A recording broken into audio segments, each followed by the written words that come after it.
Assalamualaikum warahmatullahi wabarakatuh. Perkenalkan, nama saya Dini Fitriani dengan NIM 2022 dari Fakultas Syariah dan Hukum di Prodi Hukum Keluarga Islam semester 2 Universitas Sains Al-Quran Wonosobo, Jawa Tengah. Video ini saya buat untuk memenuhi tugas pengantar hukum Indonesia yang diampu oleh Ibu Nia Amania SHMH. Jadi video kasus yang saya ambil di internet ini adalah kasus pidana hukum, yaitu pembunuhan sopir taksi online.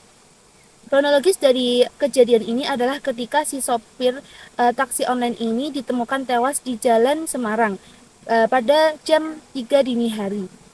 Kemudian Kapolres Semarang ini menelusuri adanya kejadian tersebut dan ditemukanlah si pelaku yang berinisial PN yang berumur 27 tahun, dan motif dari pelaku ini adalah butuh uang dan ayah di penjara dan adiknya kuliah, sehingga dia terpaksa melakukan aksinya tersebut di Semarang.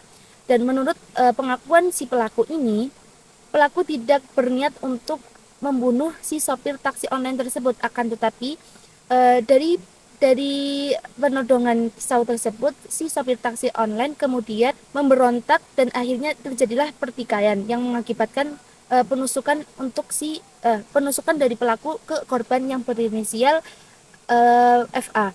Kemudian dari kejadian tersebut, si pelaku kemudian meninggalkan si korban yang berinisial FA tadi, ditinggalkan di jalan dan membawa mobil tersebut.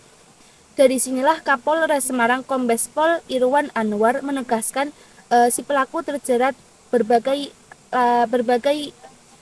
lapisan pasal, yaitu pasal berlapis. Yang pertama yaitu pasal 365 KUH pidana tentang pencurian dan kekerasan. Lalu dikenai pula pasal yang kedua yaitu pasal 338 KUH pidana tentang pembunuhan, dan pasal yang ketiga yaitu jeratan pasal 340 KUH pidana tentang pembunuhan yang berencana.